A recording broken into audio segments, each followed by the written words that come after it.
Bonjour à tous, Toys Autopsy est l'émission qui va vous plonger dans l'univers des jouets de notre enfance. Tout de suite au programme. Dans Toys Autopsy, nous allons parler des Majokits et des différents coffrets, d'une anecdote sur les figurines Majokits, de l'histoire des Majokits et de la marque Majorette. On construira en coffret Majokits dans les moindres détails. On découvrira les dernières nouveautés de Majorette. Toys Autopsy, c'est parti. Et oui, en effet, on va parler des Majokits avec cette boîte. Devrais-je dire une de ces boîtes? Et oui, il y avait de nombreuses boîtes à collectionner, des petites, des moyennes, des grandes, selon le budget des parents bien sûr. Et si on avait la chance d'en avoir beaucoup, on pouvait développer sa propre ville Majokit. À l'intérieur des boîtes Majokit, il y avait ce genre de petit livret qui permettait de voir la diversité des coffrets Majokit, surtout de donner envie aux enfants d'agrandir leur réseau routier bien sûr, mais pour ça, il fallait éventuellement agrandir le porte-monnaie. Pour faire connaître la gamme Majokit auprès des enfants, Majorette créait des petits échantillons comme ça que la marque distribuait gratuitement dans les grands magasins. À l'intérieur de ces pochettes, il y avait deux bouts de trottoir qu'on pouvait clipper avec un panneau et un mobilier urbain. Tout était mis en œuvre pour inciter les enfants à acheter Majokit. Enfin, c'était plus les parents qui achetaient. Oui, en même temps, c'est vrai, c'était plus les parents qui achetaient. En effet. Dans la collection, il y avait aussi les Majocars. Les Majocars étaient un packaging composé de voitures Majorette avec deux figurines pour pouvoir les intégrer dans notre ville. Les Majokits ont été créés en 1983 par Majorette. Petit retour en arrière.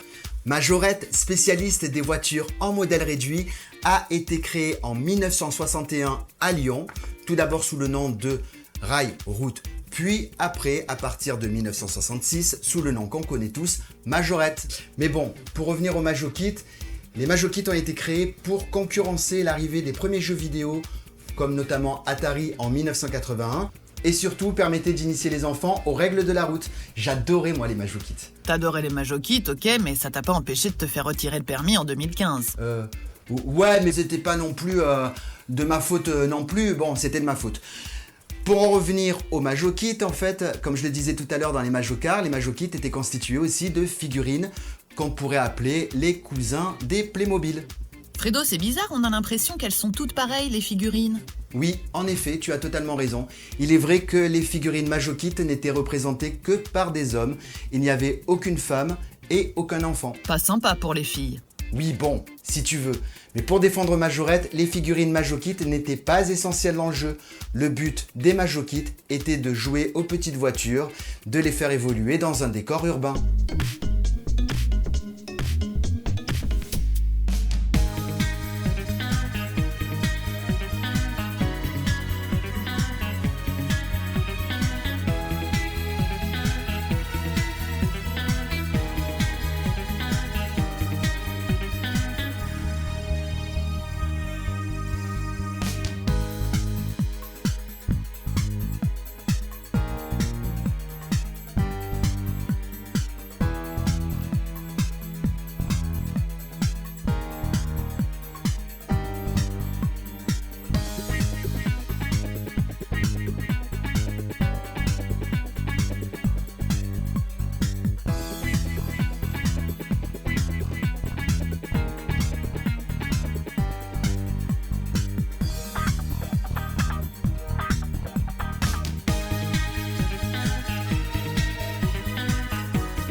Même si les Majokits ont connu un énorme succès, ils disparaîtront à la fin des années 80, concurrencés par l'arrivée massive des jeux vidéo comme notamment Nintendo NES ou encore Sega Master System, pour ne citer que, mais aussi Playmobil et Lego qui, eux, ont su se renouveler.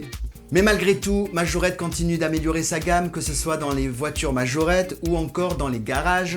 Il reste totalement dans l'air du temps. Ce qui est certain, c'est que les enfants en sont totalement fans. En tout cas, pour nos souvenirs de gamins, les Majokits font partie des jouets les plus cultes de notre enfance. Toys Autopsy disponible sur YouTube ou en tapant Toys Autopsy sur Google. N'hésitez pas à liker les vidéos même si le présentateur est nul. Oui, bon, enfin bref,